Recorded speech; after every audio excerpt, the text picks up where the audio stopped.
Hello students, आज हम इस स्पेशल वीडियो में डिस्कस करने जा रहे हैं एक game changer for the class 10th कि क्लास 10th के जो स्टूडेंट्स हैं उनके लिए अभी जो टाइम चल रहा है वो किस प्रकार से उनके लिए एक गेम चेंजर बन सकता है। इसमें सबसे पहले जो बात आती है वो हमारे पास आती है कैरियर ऑप्शंस को लेके। हर बच्चे के और उनके पेरेंट्स के दिमाग में एक कंसेप्ट होता है इन दिनों में कि बच्चे को हम 10th क्लास के बाद में कौन सा डिप्लोमा या कौन सी डिग्री के लिए प्रमोट करें, या फिर उस बच्चे के जो पर्टिकुलर सब्जेक्ट का जो इंटरेस्ट है इन सभी के रिगार्डिंग बहुत सारे क्वेश्चंस होते हैं। तो आज हम इस वीडियो में डिस्कस करने जा रहे हैं उन्हीं फैक्ट्स के बारे में। मैंने जनरली दो टाइप के स्टूडेंट्स और पेरेंट्स जनरली देखा है, जिनमें से कुछ पेरेंट्स और उनके कुछ जो चिल्ड्रंस होते हैं उनमें एक खास तरह की बात देखी है कि वो अपनी हायर स्टडी के रिगार्डिंग बहुत ज्यादा चिंतित होते हैं। मींस वो अपने बच्चे को बहुत ज्यादा हायर क्लासेस पढ़ाना चाहते हैं। उसी के साथ साथ कुछ पेरेंट्स ऐसे भी होते हैं जिनको पैसे की बहुत ज्यादा रिक्वायरमेंट होती है और इन सब के चलते वो अपने बच्चे को एक ऐसा फील्ड या एक ऐसा कैरियर ऑप्शन चूज करवाना चाहते हैं जिससे उसको बहुत जल्दी जॉब मिल सके। मैंने यहाँ पे कैरियर ऑप्शंस को दो टाइप्स में कैटेगराइज किया है। एक तो वो उस तरह के बच्चे जिन्हें हायर स्टडी करना है और एक वो स्टूडेंट्स जिनको 10th क्लास पास आउट के बाद में जॉब की रिक्वायरमेंट है।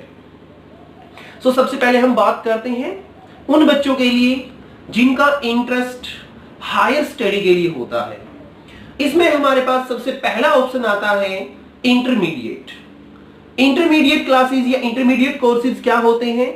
इनमें हमारे पास इंटरमीडिएट में दो क्लासेज होती हैं, एक तो +1 और एक +2।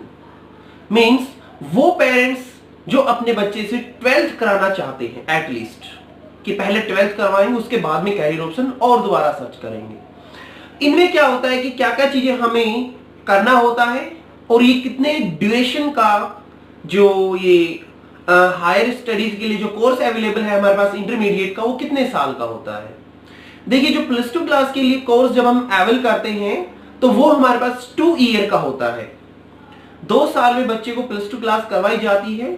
इसमें उसके पास बहुत ज्यादा ब्रांचेज होती हैं, जिनमें से सबसे पहले आता है MPC या फिर हम कहते हैं generally PCM, physics, chemistry and maths, या फिर दूसरा ऑप्शन आता है PCB, physics, chemistry and bio. तीसरा हमारे पास आता है CEC, civics, economics and commerce. ये कॉमर्स की ब्रांच होती है। और इसी तरह से हमारे पास आता है MEC। MEC में क्या होता है कि वही कॉमर्स के बच्चे मैथमेटिक्स भी पढ़ सकते हैं। और उसके साथ आता है HEC, history, economics and civics कह सकते हैं या कॉमर्स हो सकता है। और उसके बाद में आता है एडिशनल, जिसको हम कहते हैं maths, physics, chemistry and bio. ये कंबाइन भी हम ले सकते हैं। ओके, और इसके अंदर कुछ हमारे पास कंपलसरी पेपर्स भी होते हैं जो हमें अवेल करने होते हैं। ठीक है, जैसे किसी में भाई अगर हम आर्ट स्ट्रीम चूज करते हैं तो उसमें हमारे पास हिंदी में कंपलसरी सब्जेक्ट में आ जाता है, इंग्लिश होता है, इस तरह से। ठीक है, तो ये जो मैंने बताया है ये हमें सिर्फ उस चीज को ध्यान में रखते हुए बताया है कि बच्चे का इंटरेस्ट कौन से सब्जेक्ट में है, मतलब कि वो सब्जेक्ट क्या क्या चूज करना चाहता है। कॉम्बिनेशन तो बाद में बनते हैं। जैसे अगर मैं आपको कॉम्बिनेशंस बताऊं कि भी एक हो गया साइंस स्ट्रीम, एक हो गया कॉमर्स, एक हो गया आर्ट, इस तरह की स्ट्रीम में क्या होता है कि बच्चे के कंफ्यूजन होता है कि मैं सब्जेक्ट कौन सा चूज करूं। जैसा कि तुम्हें पता है कॉमर्स में हम मैथमेटिक्स भी पढ़ सकते हैं, कॉमर्स में हम हिस्ट्री भी पढ़ सकते हैं। ठीक है, ये सब, सॉरी हिस्ट्री नहीं, हाँ इकोनॉमिक्स। ठीक है, इसके बाद में आता है पॉलिटेक्निक का कोर्स। कुछ स्टूडेंट्स का इंटरेस्ट होता है इंजीनियरिंग को अडेप्ट करना, वो भी 10th क्लास के पास आउट होने के बाद। उसके लिए कोर्स होता है पॉलिटेक्निक का कोर्स, और ये जो पॉलिटेक्निक का कोर्स होता है ये हमारे पास इंजीनियरिंग और नॉन इंजीनियरिंग दोनों टाइप से होता है। इसका जो ड्यूरेशन होता है वो 3 ईयर का होता है। इसमें हमारे पास कौन कौन से डिप्लोमा होते हैं? एक तो होता है सिविल इंजीनियरिंग, एक होता है इलेक्ट्रिकल इंजीनियरिंग, एक होता है मैकेनिकल इंजीनियरिंग, एक होता है इलेक्ट्रॉनिक एंड कम्युनिकेशन इंजीनियरिंग, और एक हमारे पास होता है कंप्यूटर इंजीनियरिंग, एक होता है गारमेंट इंजीनियरिंग या टेक्नोलॉजी कह सकते हैं, एक होता है डिप्लोमा इन होम साइंस, और एक हमारे पास होता है डिप्लोमा इन एग्रीकल्चर। ठीक है, ये हमारे पास कोर्सेज होते हैं पॉलिटेक्निक में। और ये जो मैं तुम्हें बता रहा हूं ये हमारा एक सिर्फ मेन्यू है। मैं इनके ऊपर अलग से सेपरेट वीडियोस बनाऊंगा। जैसे कि अगर किसी बच्चे को इंटरमीडिएट क्लासेस या डिप्लोमा अडॉप्ट करना है तो उसको कौन कौन सी ब्रांचेज होती हैं, कौन कौन सी ब्रांच के क्या क्या कैरियर ऑप्शंस होते हैं। फिलहाल हम डिस्कस कर रहे हैं 10th क्लास के कैरियर ऑप्शन के बारे में, ठीक है ना। उसके बाद में थर्ड हमारे पास ऑप्शन कैरियर ऑप्शन आता है ITI। ITI मतलब इंडस्ट्रियल ट्रेनिंग और इंस्टीट्यूट, ट्रेनिंग इंस्टीट्यूट होता है, ठीक है। ये हमारे पास जो डिप्लोमा होता है वो बेसिकली 2 ईयर का होता है, 2 साल का। इसमें हमारे पास कुछ ट्रेड्स होते हैं जिनमें हमें कह सकता हूं मैं ऑल इंडिया ट्रेडिंग के बेस पे होता है टेस्ट। ये हमारे पास ट्रेड टेस्ट होता है जो हमें पूरे ऑल ओवर इंडिया में वैलिड होते हैं यही कोर्सेज। कौन कौन से? इलेक्ट्रीशियन, कारपेंटर और प्लम्बर, फिटर, मैकेनिक और टेक्नीशियन। ये हमारे पास कुछ ऐसे कोर्सेज होते हैं जो हर कहीं ITI में तुम्हें मिल जाएंगे। फोर्थ आता है पैरामेडिकल कोर्सेज।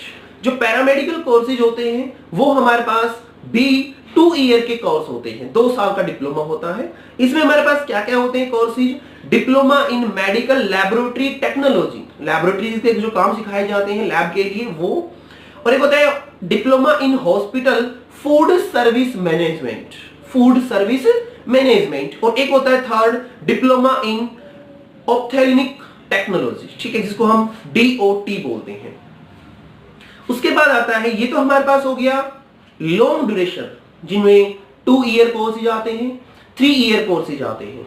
अब हम बात करते हैं शॉर्ट टर्म कोर्सेज के बारे में। शॉर्ट टर्म कोर्सेज मतलब जिनका ड्यूरेशन या तो 6 मंथ होता है या 12 मंथ होता है, मतलब इस ड्यूरेशन में भी 6 महीने का कोर्स हो जाए उसके बाद में हायर स्टडी कर पाए, ठीक है। तो 6 महीने या 12 मंथ्स के लिए क्या क्या कोर्सेज होते हैं, जैसे मान लो डिप्लोमा इन 2D और 3D एनिमेशन, ठीक है। ऐसे हमारे पास कंप्यूटर एप्लीकेशंस, कंप्यूटर के जो डिप्लोमा होते हैं, और इसमें हमारे पास ग्राफिक डिजाइनर का काम भी आता है, MS ऑफिस आता है, वेब डिजाइनिंग का काम आता है, ठीक है। और इसके साथ हमें लैंग्वेजेस भी आते हैं जैसे जावा, C++, PHP, SQL, ठीक है। और इसके साथ एक बहुत ही ट्रेंडिंग टॉपिक भी आजकल चल रहा है डिप्लोमा में, वो होता है सर्च इंजन ऑप्टिमाइजेशन। ये भी हमारे पास दोनों मोस्ट इंपोर्टेंट होते हैं, ठीक है। उसके बाद हमारे पास आता है वोकेशनल कोर्सेज। वोकेशनल कोर्सेज क्या होते हैं? इनमें हम कुछ 6 महीने 1 साल तक हम कहीं प्राइवेट सेक्टर में जॉब करते हैं, उससे हमें वहां पे एक डिप्लोमा दिया जाता है।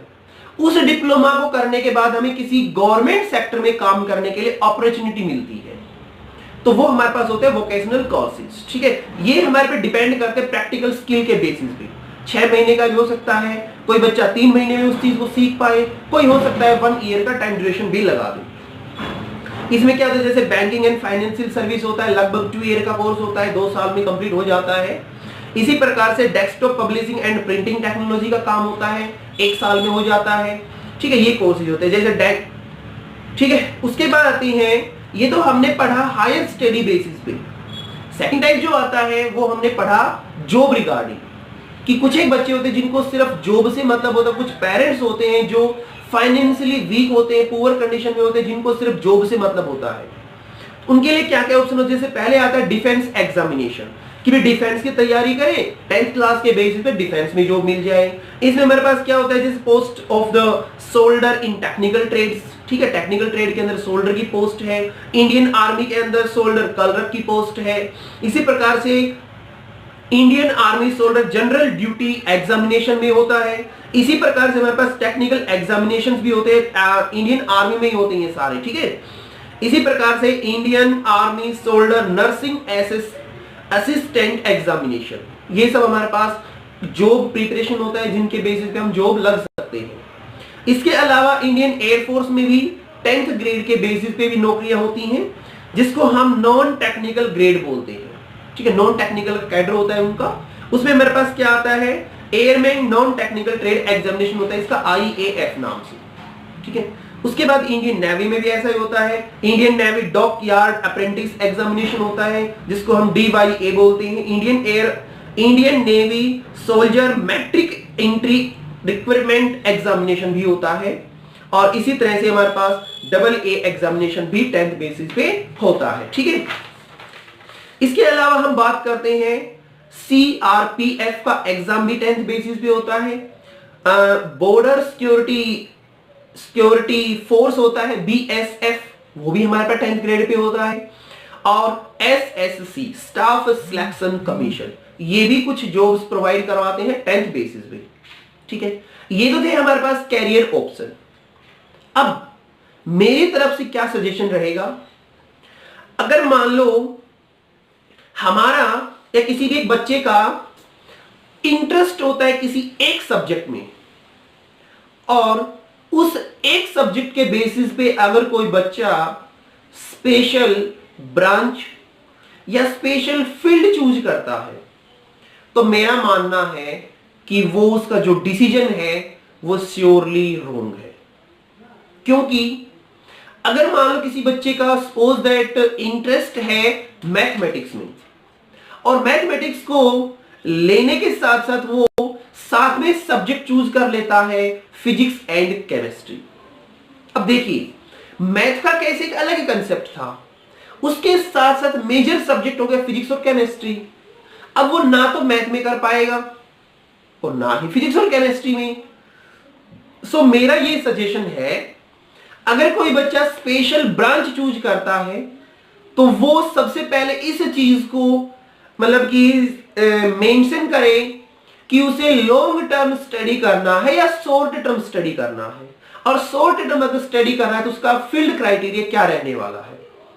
आई थिंक ये वीडियो आपके लिए बहुत ज्यादा बेनिफिशियल रही होगी, और इस वीडियो को ज्यादा से ज्यादा शेयर कीजिए ताकि आने वाली जो आज मैंने बताया है उसके लिए मैं कुछ और स्पेशल ब्रांचेस के बारे में डिस्कशन